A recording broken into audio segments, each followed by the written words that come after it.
ವಿಶ್ವ ಬ್ಯಾಂಕ್ ನೆರವಿನ ರಿವಾರ್ಡ್ ಯೋಜನೆಯಡಿ ಈವರೆಗೆ ಒಟ್ಟಾರೆ 12.90 ಲಕ್ಷ ಹೆಕ್ಟೇರ್ ಪ್ರದೇಶದಲ್ಲಿ ಭೂ ಸಂಪನ್ಮೂಲ ಸಮೀಕ್ಷೆ ಪೂರ್ಣಗೊಳಿಸಲಾಗಿದೆ. ಪ್ರಸಕ್ತ ಸಾಲಿನಲ್ಲಿ 11 ಲಕ್ಷ ಹೆಕ್ಟೇರ್ ಪ್ರದೇಶದಲ್ಲಿ ಸಮೀಕ್ಷೆಯನ್ನು ಪೂರ್ಣಗೊಳಿಸಲು ಕ್ರಮ ವಹಿಸಲಾಗುವುದು.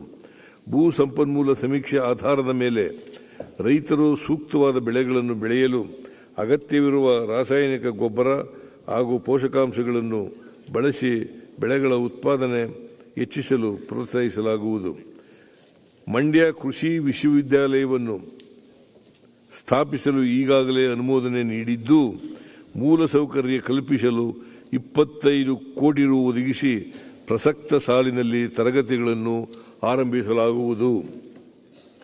ಬರ ಮತ್ತು ರೋಗ ನಿರೋಧಕ ಲಕ್ಷಣಗಳ ಸಂಶೋಧನೆ ಕೈಗೊಂಡು ಬೆಳೆಗಳ ಉತ್ತಮ ತಳಿ ಅಭಿವೃದ್ಧಿಪಡಿಸಲು ಬೆಂಗಳೂರಿನ ಗಾಂಧಿ ಕೃಷಿ ವಿಜ್ಞಾನ ಕೇಂದ್ರದಲ್ಲಿ ಸಸ್ಯ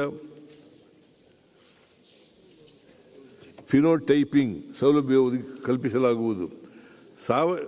ಸಾವಯವ ಉತ್ಪನ್ನಗಳು ಮತ್ತು ಸಿರಿಧಾನ್ಯಗಳ ಬೇಡಿಕೆ ಮತ್ತು ಪೂರೈಕೆಗಳ ಅಂತರವನ್ನು ಸರಿದೂಗಿಸಲು ಹಾಗೂ ರೈತರಿಗೆ ಸೂಕ್ತ ಮಾರುಕಟ್ಟೆಯನ್ನು ಕಲ್ಪಿಸುವ ಉದ್ದೇಶದಿಂದ 20 ಕೋಟಿ ರು ಮೊತ್ತದಲ್ಲಿ ಸಾವಯವ ಮತ್ತು ಸಿರಿಧಾನ್ಯಗಳ ಹಬ್ ಅನ್ನು ಸ್ಥಾಪಿಸಲಾಗುವುದು. ವಿಜಯಪುರದ ಮುದ್ದೇಬಿಹಾಳ ತಾಲೂಕಿನಲ್ಲಿ ಕೃಷಿ ಸಂಶೋಧನಾ ಕೇಂದ್ರವನ್ನು ಸ್ಥಾಪಿಸಲಾಗುವುದು.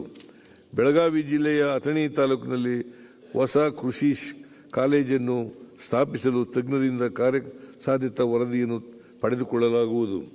ತೋಟಗಾರಿಕೆ ರೈತರಿಗೆ ಹೆಚ್ಚಿನ ಆದಾಯ ಒದಗಿಸುವಲ್ಲಿ ತೋಟಗಾರಿಕಾ ಬೆಳೆಗಳ ಕೊಡುಗೆ ಮಹತ್ವದ್ದಾಗಿದೆ.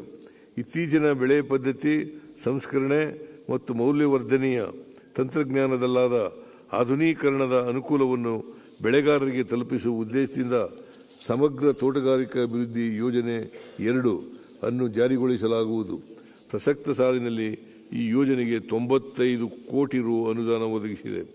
ತೋಟಗಾರಿಕೆ ಬೆಳೆಗಳ ವಿಸ್ತೀರ್ಣ, ಉತ್ಪಾದನೆ, ಬೆಳೆಗಳ ಆರೋಗ್ಯ, ಮಾರುಕಟ್ಟೆ ಇತ್ಯಾದಿಗಳ ಬಗ್ಗೆ ನೈಜ ಸಮಯದ ಆಧಾರದ ಮೇಲೆ ರೈತರಿಗೆ ಮಾಹಿತಿ ಒದಗಿಸಲು ಉದ್ದೇಶಿಸಲಾಗಿದೆ. ಇದಕ್ಕಾಗಿ Indian institute of science technology ಮತ್ತು ಖಾಸಗಿ ಸಹಯೋಗದಲ್ಲಿ ಜ್ಞಾನಕೋಶ ಸ್ಥಾಪಿಸಲಾಗುವುದು. ರಾಜ್ಯದಲ್ಲಿ 20 GI ಟ್ಯಾಗ್ ಹೊಂದಿರುವ ಬೆಳೆಗಳು ಹಾಗೂ ಇತರೆ ದೇಶಿ ತಳಿಗಳು ಕಣ್ಮರೆಯಾಗಿ ನಶಿಸಿ ಹೋಗುವುದನ್ನು ತಪ್ಪಿಸಲು ದೇಸಿ ತಳಿಗಳ ಬೀಜ ಬ್ಯಾಂಕ್ ಸ್ಥಾಪಿಸಲಾಗುವುದು. ಬ್ಯಾಡಗಿ ಮೆಣಸಿನಕಾಯಿ ತಳಿಯ ಸಂರಕ್ಷಣೆ ಮತ್ತು ಮುಟುರು ರೋಗ, ಥ್ರಿಪ್ಸ್ ಇತ್ಯಾದಿ ಸಮಸ್ಯೆಗಳಿಗೆ ಪರಿಹಾರ ಕಂಡುಕೊಳ್ಳಲು ಸಂಶೋಧನೆ ಕೈಗೊಳ್ಳಲಾಗುವುದು. ತೋಟಗಾರಿಕೆ ಇಲಾಖೆ ಅಧೀನದ ಆಯ್ದ ಕ್ಷೇತ್ರಗಳು ಮತ್ತು ನರ್ಸರಿಗಳ ಅಡಿ ಸಾರ್ವಜನಿಕ ಖಾಸಗಿ ಸಹಯೋಗದೊಂದಿಗೆ ಹೂ ಕೃಷಿ, ಅಲಂಕಾರಿಕ ಸಸ್ಯಗಳು, ಔಷಧೀಯ ಸಸ್ಯಗಳನ್ನು ಬೆಳೆಸಲು ಹಾಗೂ ತೋಟಗಾರಿಕೆ ಪ್ರವಾಸೋದ್ಯಮವನ್ನು ಉತ್ತೇಜಿಸಲು ಕಾರ್ಯಕ್ರಮವನ್ನು ರೂಪಿಸಲಾಗುವುದು. ಗದಗ ಜಿಲ್ಲೆಯ ಡಂಬಳದಲ್ಲಿ ತೋಟಗಾರಿಕೆ ಕಾಲೇಜನ್ನು ಸ್ಥಾಪಿಸಲು ತಜ್ಞರಿಂದ ಕಾರ್ಯಸಾಧ್ಯತಾ ವರದಿಯನ್ನು ಪಡೆದುಕೊಳ್ಳಲಾಗುವುದು. ತೋಟಗಾರಿಕಾ ಬೆಳೆಗಳ ಹನಿ ನೀರಾವರಿ ಕಾರ್ಯಕ್ರಮದಡಿ ಸುಮಾರು 52,000 ಫಲಾನುಭವಿಗಳ 400